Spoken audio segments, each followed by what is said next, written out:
আজকের এই ঘটনাটি সম্পূর্ণ সত্য একটি ঘটনা। ঘটনাটি ঘটেছিল নদিয়া জেলার শান্তিপুরের বাগদেবীপুর গ্রামে। তবে গল্পটিকে আরো বেশি ভয়ঙ্কর করে তোলার জন্য মূল ঘটনাটিকে কিছুটা পরিবর্তন করা হয়েছে। আহারে, জলজন্ত ছেলেটা এইভাবে মারা গেল। কি দিনকাল পড়লো। হ্যাঁ, একটা মেয়েকে পেলি না বলে তুই তো নিজের জীবন দিলি। তোর বাবা মার কথা একবারও ভাবলি না?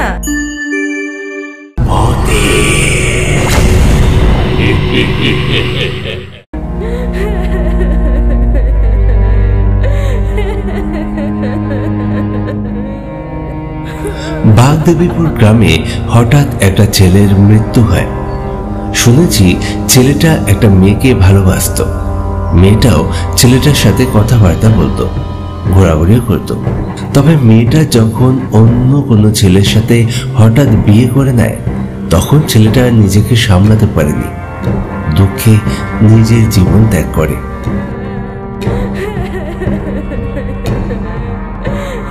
এই চলো চলো, এইবার চলো, না হলে দেরি হয়ে যাবে। হ্যাঁ গো, কাঁধে তোলো, সবাই কাঁধে তোলো। বলো বলো হরি হরি বল, বলো হরি হরি বল, বলো হরি হরি বল, বলো হরি হরি বল, বলো হরি হরি বল।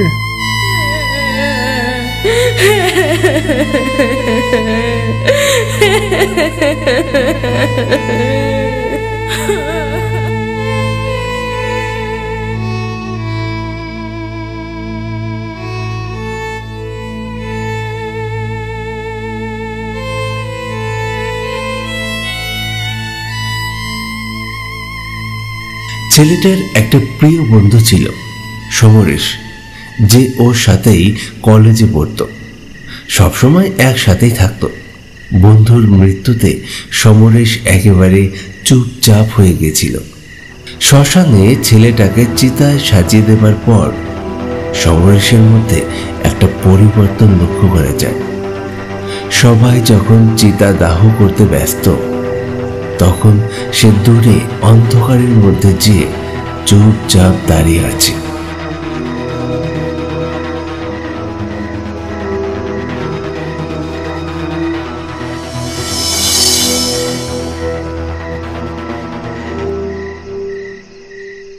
সমরেশ, এই সমরেশ, সমরেশ, কিরে এইখানে দাঁড়িয়ে আছিস কেন?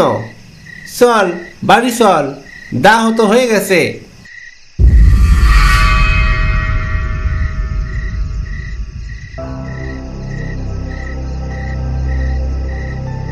সমরেশ মুখে একটাও কথা বলল না, ঘুরে ওখান থেকে চলে এলো এবং বাড়ির পথে রওনা দিল। বাড়িতে তার মা তার জন্য অপেক্ষা করছিল।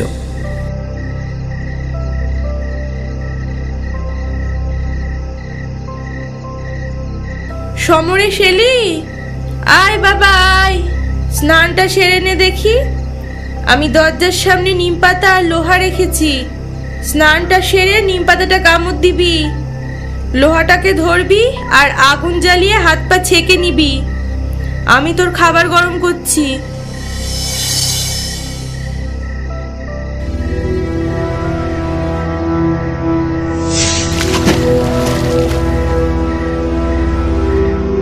সমরেশ বাড়িতে এসে স্নান করলো, কিন্তু তার মায়ের কথা মতো কোনো কাজই সে করল না। স্নান সেরে ভিজে জামা কাপড়েই সে ঘরে চলে গেল। জামা কাপড় বদলে তার বিছানায় যে চুপচাপ বসে রইল।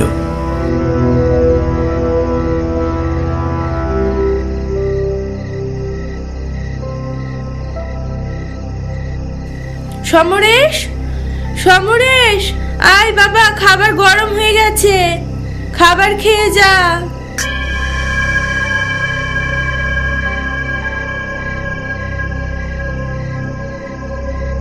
তার মা তাকে দু তিনবার ডাকলো, কিন্তু সে কোনো কথাই বলল না, একেবারে চুপ করে বসে রইল। দু তিনবার ডাকার পরেও সে আসছিল না দেখে তার মা এবার তার ঘরে এলো। কি রে সমরেশ, তোকে সেই কখন থেকে ডাকছি, আসছিস না কেন? আয় খাবার খেয়ে যা। আমার খিদে নেই, আমি খাবো না, তুমি যাও। তার মা তাকে জোরাজুরি করলো না। সে বুঝতে পারছে সমরেশের মনের অবস্থা। যে মারা গেছে সে সমরেশের প্রিয় বন্ধু ছিল, সবসময় একসাথে থাকা, কলেজে যাওয়া। সেই বন্ধুর মৃত্যুতে সমরেশের মনের অবস্থা কি হতে পারে সেটা সে ভালোই বুঝতে পেরেছে। কি আর করবি বাবা বল, মৃত্যু তো আর আমাদের হাতে নেই। যার যখন সময় হবে তার তখন মৃত্যু হবে, আমাদের তো আর কিছু করার নেই বল। তোর মনের অবস্থা কেমন সেটা আমি বুঝতে পারছি। তুই যদি খাবার খেতে না চাস তাহলে আর খেতে হবে না, শুয়ে পড়, ভালো করে একটু ঘুম দে দেখি, সকালে দেখবি একটু ভালো লাগবে। এই বলে তার মা সেখান থেকে চলে গেল। সমরেশও বিছানায় শুয়ে পড়ল।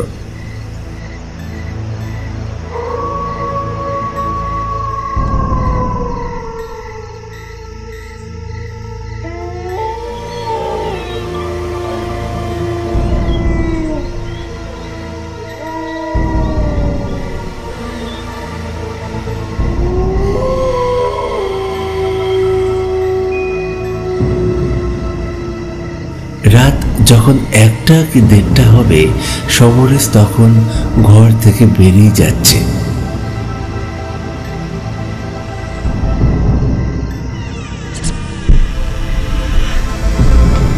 সে দরজা খুলল এবং ঘর থেকে বেরিয়ে রাস্তা পার করে আমবাগানের দিকে চলে যাচ্ছে।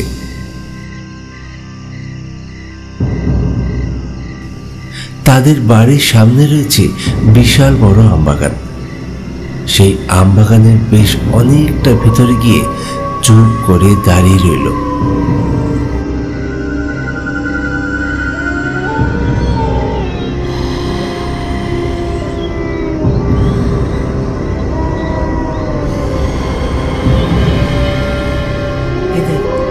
ওখান থেকে আমি গেছিলাম, সেখানে তো আমি কথা বলেছিলাম,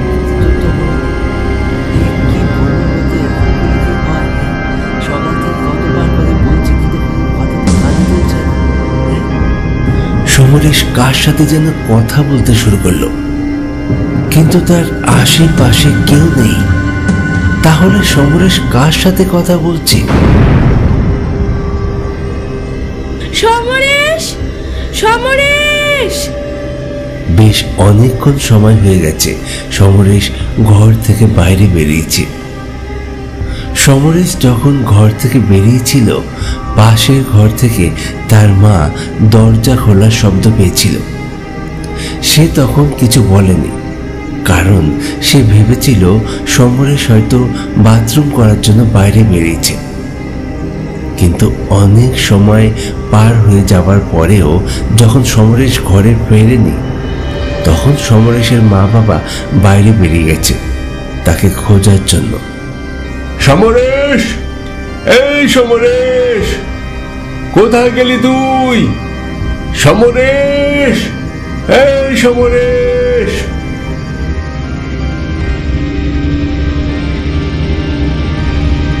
সমরেশ, সমরেশ, কোথায় গেলি তুই? সমরেশ!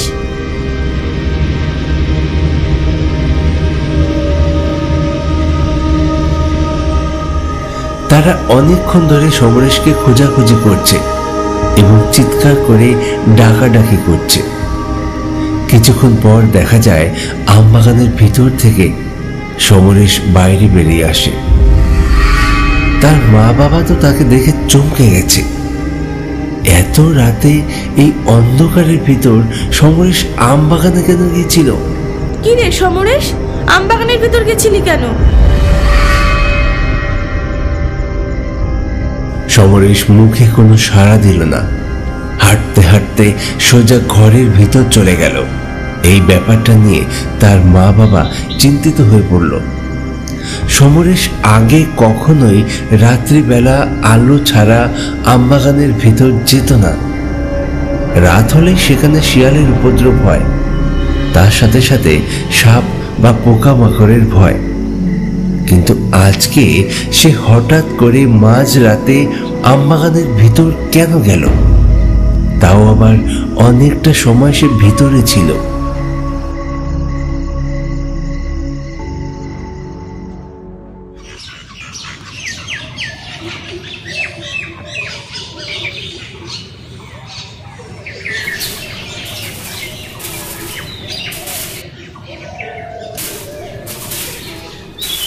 কি গো, সমরেশ কোথায়? ও তো ঘুম থেকে উঠেই হাঁটতে হাঁটতে আমবাগানের দিকে চলে গেল। কি, আম বাগানের দিকে গেল মানে? কালকে রাতে কতক্ষণ আম বাগানে কাটালো, আবার সকাল হতেই আম বাগানে চলে গেল? ব্যাপারটা কি, যে দেখি তো।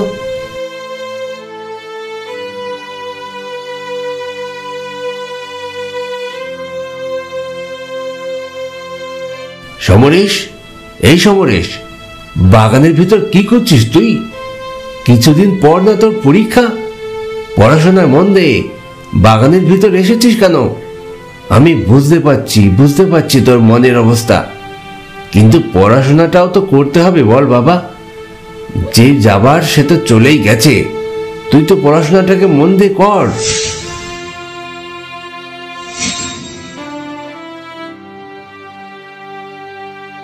সমরেশ কোনো কথা না বলে সেখান থেকে উঠে বাড়ির দিকে রওনা দিল। সমরেশের বাবা ভাবতে লাগলো, প্রিয় বন্ধুর মৃত্যুতে সমরেশের মন শোকাচ্ছন্ন হয়েছে, তাই হয়তো মনের দুঃখে বারবার বাগানের ভিতর নিস্তব্ধ জায়গায় এসে বসে থাকছে। এইভাবে কেটে গেল বেশ কয়েকদিন। সমরেশ বারবার বাগানে চলে আসে। রাত্রিবেলাও সমরেশ বাগানের ভিতর যাওয়ার চেষ্টা করে, কিন্তু তার মা বাবা রাত্রিবেলা তার উপর বিশেষ নজর রাখছে। সে বাইরে বেরোতে চাইলেই তারা তাকে আটকে দেয়। রাত্রে দরজা খোলার শব্দ পেলেই তার মা বাবা বাইরে বেরিয়ে আসে এবং সমরেশকে ঘরে নিয়ে যায়। এইভাবে কেটে গেল প্রায় 9টা দিন। তার বাবা মা তার চিন্তায় রাত্রে ভালো করে ঘুমাতে পারছে না। এই কটা দিনের মধ্যে সমরেশের শরীর একেবারে শুকিয়ে গেছে। কারো সাথে কথা বলে না, ঠিক মতো খাওয়া দাওয়া করে না, সুযোগ পেলেই শুধু বাগানে চলে যায় আর কার সাথে যেন কথা বলে, কিন্তু তার আশেপাশে কাউকেই দেখা যায় না। তার বাবা মা তাকে নিয়ে ডাক্তারের কাছেও গেছিল, কিন্তু তাতে কোনো ফল হয়নি। এরপর এলো এক অমাবস্যার রাত। সেই রাতে তার বাবা মা গভীর ঘুমে আচ্ছন্ন ছিল। বাইরে ঝোড়ো হাওয়া বইছিল।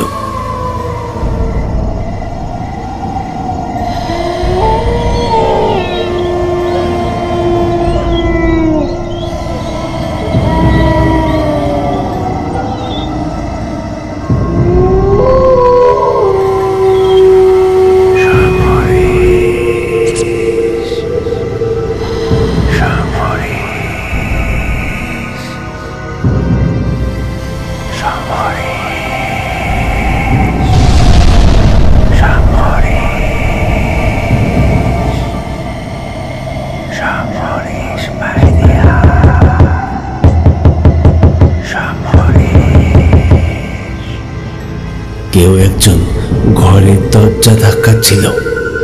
দরজা ধাক্কানোর শব্দ পেতেই সমরেশ উঠে বসে এবং বিছানা থেকে নেমে বাইরে বেরিয়ে আসে।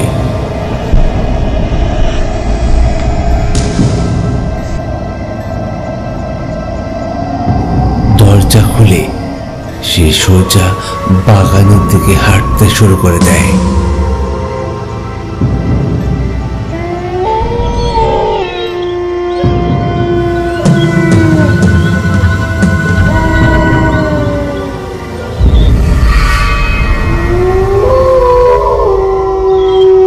সমরেশ, এই সমরেশ, এই কোথায় যাস? এই সমরেশ।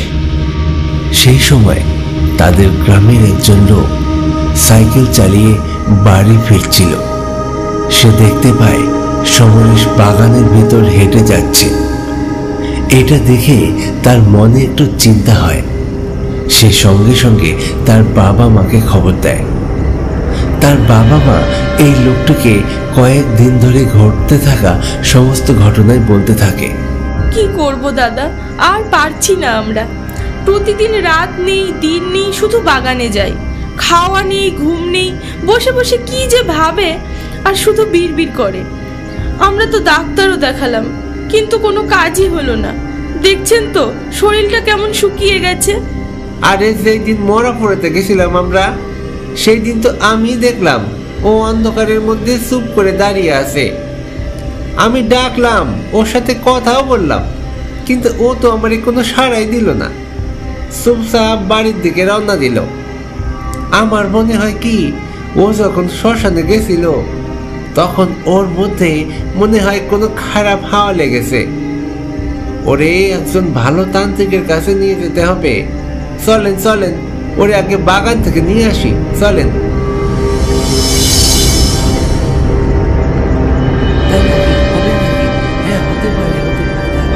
আচ্ছা ঠিক আছে ঠিক আছে, হ্যাঁ হ্যাঁ হ্যাঁ, না না, আরে সেটা তো ঠিক আছে, কিন্তু আমি যাবো কি করে? তারা সঙ্গে সঙ্গে বাগানের ভেতর যায়, যে দেখতে পায় সমরেশ কার সাথে যেন কথা বলছে, কিন্তু সমরেশের আশেপাশে তারা কাউকে দেখতে পাচ্ছে না। সমরেশ, এই সমরেশ, কার সাথে কথা বলছিস তুই? চল বাড়ি চল, বাড়ি চল। না, আমি বাড়ি যাব না। বাড়ি যাবি না মানে? চল এক্ষুনি বাড়ি চল। এই বলে সমরেশের বাবা সমরেশকে ধরতে যায়। আমি বাড়ি যাব না, আমি এখানেই থাকবো, আমি বাড়ি যাব না। আরে কেন বাড়ি যাবি না? কেন বাড়ি যাবি না তুই? আমি বাড়ি যাব না, আমি বাড়ি যাব না, আমি বাড়ি যাব না।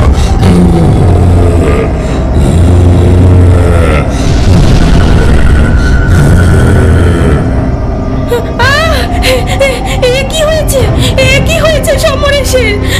এমন করছে কেন? ওর চোখগুলো লাল হয়ে গেল কেন? আমি বাড়ি যাব না, তোমরা চলে যাও। আমি বাড়ি যাব না, তোমরা চলে যাও। আমি বাড়ি যাব না।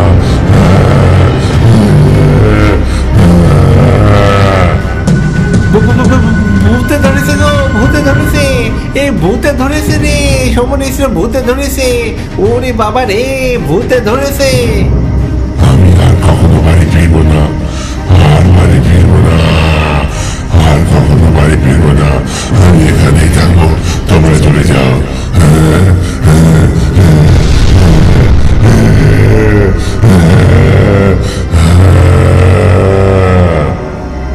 বেশ কিছুক্ষণ সময় সমরেশ চিৎকার করতে থাকে, মুখে ভয়ঙ্কর শব্দ করতে থাকে।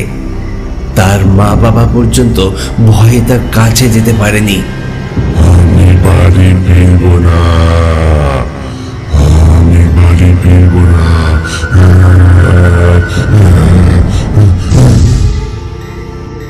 কিছুক্ষণ পর সমরেশ অজ্ঞান হয়ে মাটিতে পড়ে যায়। সঙ্গে সঙ্গে তার বাবা তাকে কাঁধে তুলে নিয়ে বাড়ি চলে যায়। বাড়িতে নিয়ে গিয়ে তার জ্ঞান ফেরানোর চেষ্টা করে, কিন্তু তার জ্ঞান আর ফেরে না। হাসপাতালে নিয়ে গেলে ডাক্তাররা তাকে মৃত বলে ঘোষণা করে। সমরেশ, হে কি হলো তোর সমরেশ? কোথায় চলে গেলি সমরেশ?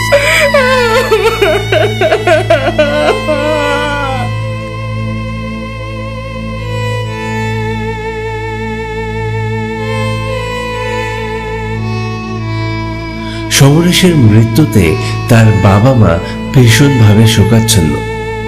সব ঘটনা শুনে গ্রামের লোকজন অনুমান করতে থাকে সমরেশের যে বন্ধুটি মারা গিয়েছিল তার আত্মাই নাকি সমরেশকে বাগানে ডেকে নিয়ে যেত। সমরেশ হয়তো সেই আত্মার সাথেই কথা বলতো এবং মৃত্যুর দিন সেই আত্মাটি সমরেশের শরীরে ঢুকে যায় এবং সমরেশকে কোনোভাবে মেরে ফেলে। এটাই ছিল শান্তিপুরের বাগদেবীপুর গ্রামের এক সত্য ঘটনা। নমস্কার দর্শক বন্ধু, আমি সুব্রত। সবাই কেমন আছেন? আশা করি সকলে ভালো আছেন। আমাদের গত সপ্তাহে গল্পের প্রশ্নের উত্তর যারা যারা দিয়েছেন তাদের মধ্যে থেকে বাছাই করা 10 জনের নাম আমি এখন এই মুহূর্তে আপনাদেরকে বলছি। সেই নামগুলো হলো নীলাদ্রি সামন্ত পূর্ব মেদিনীপুর থেকে, অরবিন্দ হালদার সোনারপুর কলকাতা থেকে, পারভেজ ইসলাম বাংলাদেশ থেকে, মৌসুমী ব্যানার্জি হাওড়া থেকে, উদিত মণ্ডল বসিরহাট থেকে, আরিয়ান হোসেন বাংলাদেশ থেকে, মুনমুন মণ্ডল দুর্গাপুর থেকে, আফিফা ইসলাম বাংলাদেশ থেকে, সায়ন্তন বসাক নদিয়ার ফুলিয়া থেকে, অসীম দাস আসাম থেকে। আমি 10 জনের নাম বললাম, কিন্তু প্রশ্নের উত্তর দিয়েছেন বা কমেন্ট করেছেন অনেক দর্শক বন্ধু। সকলকে আমি ধন্যবাদ জানাই আমাদের প্রশ্নের উত্তর দেওয়ার জন্য, আমার গল্প দেখার জন্য, আমার ভিডিওতে কমেন্ট করার জন্য। কিন্তু তার সাথে সাথে ক্ষমা চাইছি আপনাদের কাছে যাদের নাম বলতে পারলাম না, কারণ আপনারা ভালো করেই জানেন একটা গল্পে বেশি নাম তো বলা সম্ভব হয়ে ওঠে না, কারণ ধৈর্য ধরে কেউ শুনবেও না। গল্পটা শেষ হয়ে গেলে ধৈর্য ধরে সবার নাম ধরে ধরে যে আমি বলবো সেটা কেউ শুনবেও না, সেটা সম্ভব না। তো আপনারা কমেন্ট করতে থাকুন কোনো না কোনো গল্পে যাদের নাম মিস যাচ্ছে, কখনো না কখনো আপনাদের নাম আমি অবশ্যই বলবো। আপনারা গল্প দেখতে থাকুন, কমেন্ট করতে থাকুন। আমাদের আজকের এই যে গল্পটা, এই গল্পের নতুন প্রশ্ন হলো সমরেশ ঠিক কত রাত্রে ঘরের বাইরে বেরোয়। আবারও বলছি, সমরেশ মরা পুড়িয়ে আসার পরে সমরেশের মধ্যে যে পরিবর্তন লক্ষ্য করা গেছে, তারপর থেকে সমরেশ ঠিক কত রাত্রে ঘরের বাইরে বেরোয়। প্রশ্নের উত্তর দিন, উত্তরের সাথে লিখুন আপনার নাম এবং স্থান। তার সাথে সাথে গল্পটি কেমন লাগলো সেটাও কিন্তু বলতে ভুলবেন না, সেটাও কিন্তু আমার জানার প্রয়োজন যে আপনাদের গল্প কেমন লাগছে। ধন্যবাদ সকলকে আমার গল্প দেখার জন্য। পরবর্তী গল্প নিয়ে ফিরছি খুব তাড়াতাড়ি। সকলে ভালো থাকুন, সুস্থ থাকুন আর আমাদের গল্প দেখতে থাকুন।